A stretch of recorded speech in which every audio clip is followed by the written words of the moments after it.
Karibu tena mpenzi msikilizaji wangu kwenye kipindi chetu cha elimu ya afya ya akili. Naitwa Deborah Mwangomo, ni licensed professional counselor associate. Tafadhali usipite kwenye channel yetu bila kusubscribe, kulike, kutoa comment na pia kushare video zetu na watu wengine. Karibu sana. Leo tunaanza kujifunza kuhusu kukabiliana na msongo wa sherehe za mwisho wa mwaka. Msongo wa sherehe za mwisho wa mwaka ni kitu gani? Ni hali ya kawaida kabisa ya kujisikia umezidiwa kutokana na majukumu yanayoendelea wakati huu wa sherehe za mwisho wa mwaka.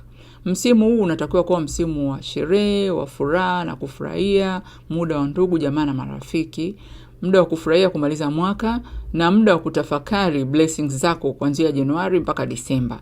Lakini kwa watu wengi unakuta kunatokea changamoto za kihisia kama huzuni, upweke, grief, hofu na matatizo mengi ya kihisia ambayo yanakuwa triggered wakati huu wa season ya mwisho wa mwaka. Mtu yote anaweza kupata msongo wa sherehe za mwisho wa mwaka. Mtu yote anayependa hizi sherehe anaweza kupata msongo kwa sababu una involve kila mtu. Alafu research zinaonyesha kuongezeka kwa stress wakati wa mwisho wa mwaka. Ni kwamba stress level inaenda juu zaidi wakati wa mwisho wa mwaka.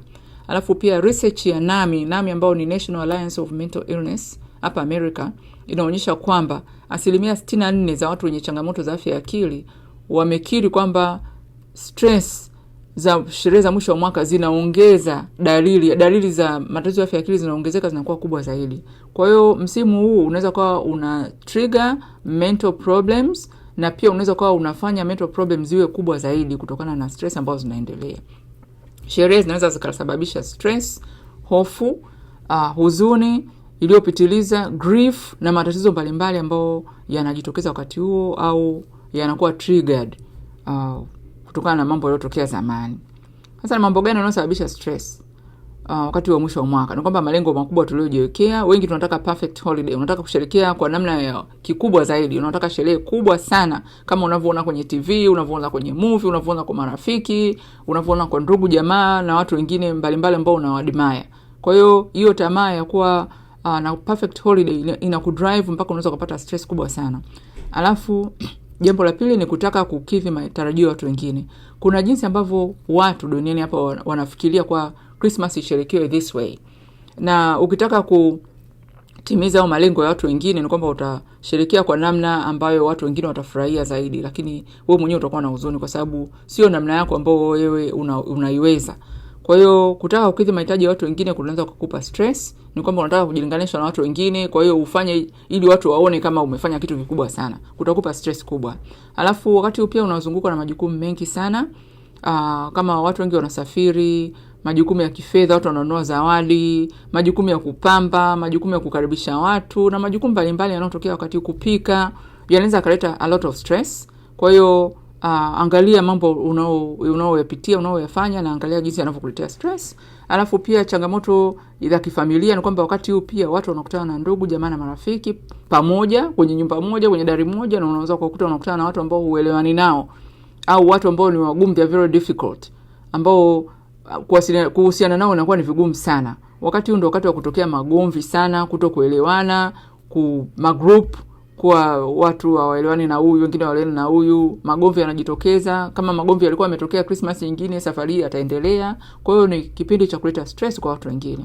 Alafu ni kipindi cha kuleta msongo wa kiuchumi pia, kwa sababu research pia zinaonyesha kwamba hali ya fedha, hela au uchumi ni mojawapo ya sababu zinazoongeza msongo wa mawazo kipindi hiki cha holiday. Kwa hiyo kwa sababu tunataka kununua vitu na unataka uwe na hiyo perfect holiday. Alafu kipindi hichi pia ni kipindi kinachochochea sana huzuni. Kuna wale watu ambao walipoteza ndugu, jamaa na marafiki. Labda au ndugu, jamaa na marafiki hata mmesherehekea nao Christmas iliyopita na mwaka mpya uliopita, lakini kwa wakati huu hawapo. Kwa hiyo unakuta ni kipindi cha furaha, cha kusherehekea, lakini kita trigger huzuni kubwa sana kwa sababu hao watu hawapo tena kati yenu. Kwa hiyo mtaona kama sherehe imepwaya na imekuwa imefurikwa na huzuni kwa sababu wale watu mlikuwa mnasherehekea nao kwa kawaida hawapo tena. Alafu pia kwa watu wengine inakuwa ni kipindi cha upweke kwa sababu labda wako mbali na familia zao. Wengine labda hawana support network, hawana watu wengi around wa kuwakaribisha sehemu mbalimbali. Kwa hiyo unakuta watu wengine labda hawakaribisha watu wa sehemu, hawaliki sehemu yoyote. labda hata hawaendi kwenye sherehe za kazi za kazini, wengine labda marafiki hawajawakaribisha, hawana marafiki wa kuwafanyia hivyo, wako mbali na ndugu. Kwa hiyo unakuta kipindi cha upweke ambako mtu anaweza kujisikia vibaya sana na ukawa na huzuni. Na kuna watu wengine wanakuwa stress zinatokea kwa sababu ya social media.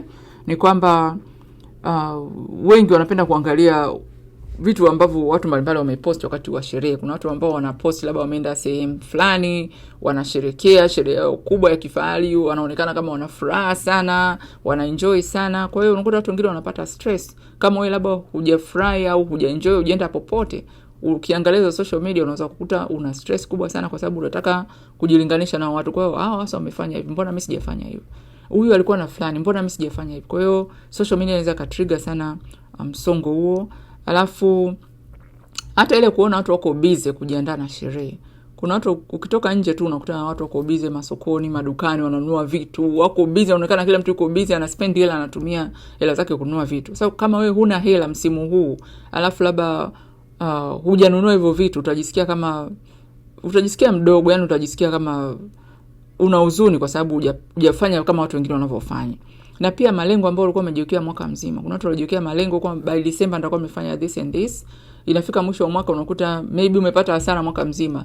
Mambo yako hayajakamilika. Kwa hiyo msimu huu pia unakuwa ni msimu wa huzuni kwa sababu unaona kama mwaka mzima umepotea, sina kitu cha kufurahia. Na mambo mengine mengi ambayo yanasababisha msongo wakati wa sherehe za mwisho wa mwaka. Sasa ni jinsi gani ya kukabiliana na msongo wa sherehe za mwisho wa mwaka?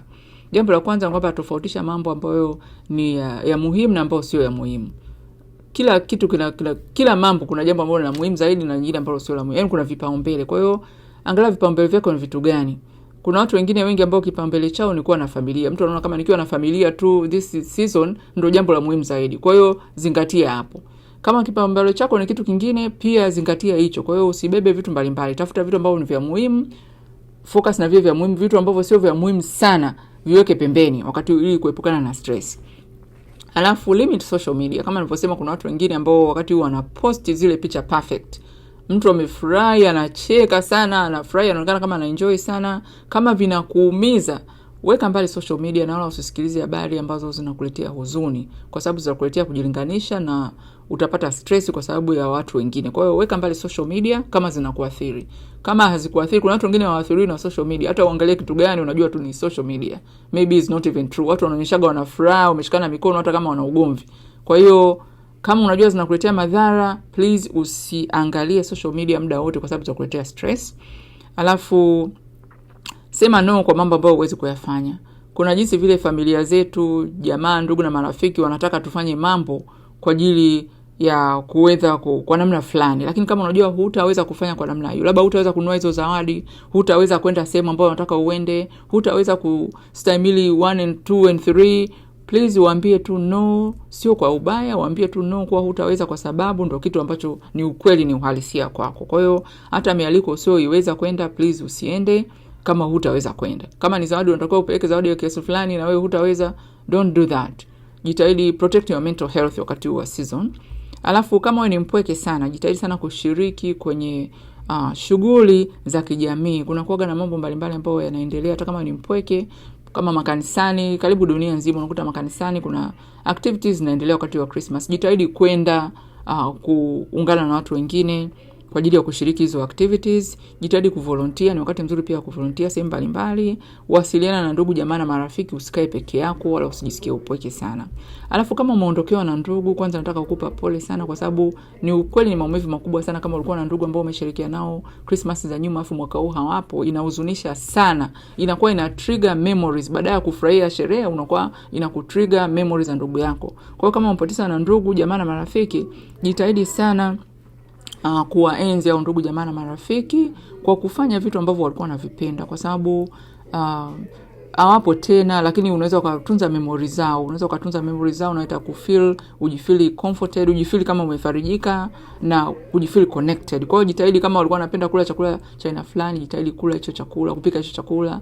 Walikuwa wanapenda kusherehekea kwa namna fulani, sherehekea that way. Waenzi, waheshimu muda huu, na itakupunguzia huzuni na itakupa faraja kubwa sana.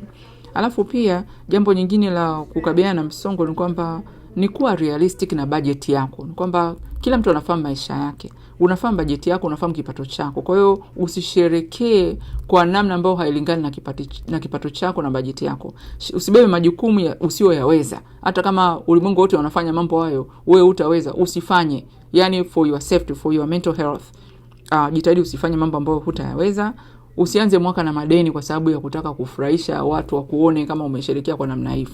Unajua mwaka utaanza, bado utakuwa na majukumu, utakuwa na bili za kulipa, unapeleka watoto shule, una majukumu mbalimbali, una mipango ya mwaka kesho. Kwa hiyo usijikite sana kwenye kusherekea sherehe za mwisho wa mwaka ukasahau kama maisha yataendelea baada ya hapo. Kwa hiyo usisahau hilo kwa sababu litakusumbua, hata utaanza na mwaka na stress kama hujaangalia,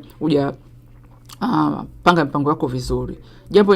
Jambo nyingine ni kwamba sherekea kwa namna yako mwenyewe.